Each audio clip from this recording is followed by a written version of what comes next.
oversize.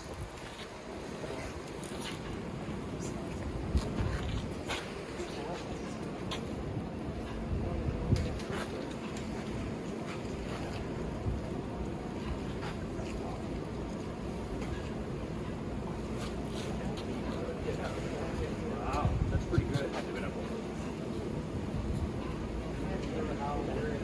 Yeah.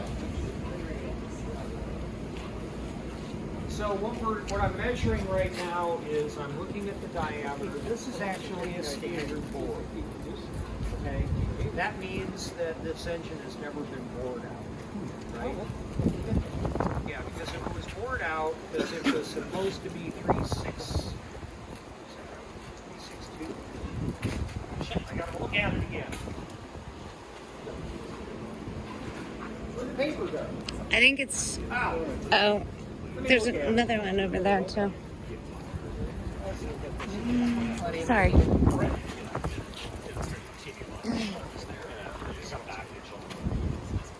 This is standard at 3.62 and I was at 3.66. So it's bored itself about 4 thousandths, which isn't great. But because what you do is your next size up is 20, 30, 40, and then 60. They don't even have these 20s and 30s anymore for this engine. The clearances aren't bad. It says that I can be up to about 2 thousandths at the end of the skirt, which is about what it is. It might be a little bit loose, but it's at least this one isn't bad. You got to do this to all of them, and I can do that in my spare time. But it looks like we might be able to get by with taking and turning the crank, and then getting bearings for the bottom end, and new rings, and then hone the cylinder wall, hone the cylinder walls, and we'll have a fresh engine. So no field trip to Mesa. Huh? No field trip to Mesa. Parker. Oh, I thought it was sorry. Parker.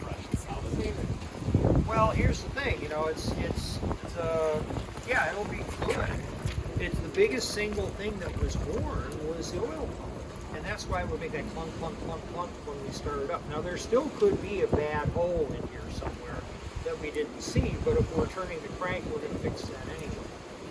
So as long as the rest of these, which all feel pretty good, as long as they're good, we can take and we can hone the cylinders, put new rings in it, and, pardon? Good question. What was your question? What are the rings? Oh. Okay, so this is a piston. This is really a nice piston, by the way. This is a very, very good looking piston as far as pistons go because it doesn't have a lot of damage and it doesn't have a lot of wear. It's almost as if somebody put new pistons in this engine that were standard size because there's very little evidence of wear on either side of it. It's possible because stock pistons at one point would have been dirt cheap for this engine. These are piston rings. Now you have two sets of rings in it. There's two types of rings in a piston. There's two upper compression rings. That's what you see here. And then this little guy right down here is the oil control ring. And this oil control ring is actually a little bit hung up, which would cause the engine to burn a little bit of oil. It's probably got a lot of oil and debris in it. It's not too bad. Anyway, so this is the oil control ring. These are your compression rings. And in putting new rings in it, we would want to check the ring gap. That's another thing that gets done. But the piston pin, which is this, is back in here, that actually feels good. You can't feel any movement or play in it.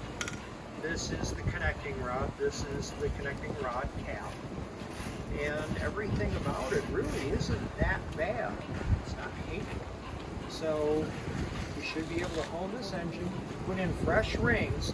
Fresh rings are going to give us a better seal. And when we hone it, we're going to give the engine an opportunity. The piston rings and the cylinder wall will be friends with each other. And we'll get good compression that way. So new rings, new bearings, and it's $120 to have the crank turn. It takes about 10 days. We can have a pretty fresh engine here. This is newer, huh? because the other motor might need one too. So that's why I kind of held off on it. It's like, you know, it didn't run that bad. It only made a clunky noise, and we found out right away that it was the oil pump. So we'll replace the oil pump, we'll redo the crank, get bearings, get rings, freshen it, and paint it the correct color already want paint. And we can build it's ready. And we can rebuild this thing and have a really nice engine when we're done. Hey. How about that? Sounds great. So not as much laughing this time, I'm sorry. But you know, engine systems, normally when you take, that's where the water in the foundry, you get hazard pay. You actually get 1 1/4 years towards your retirement.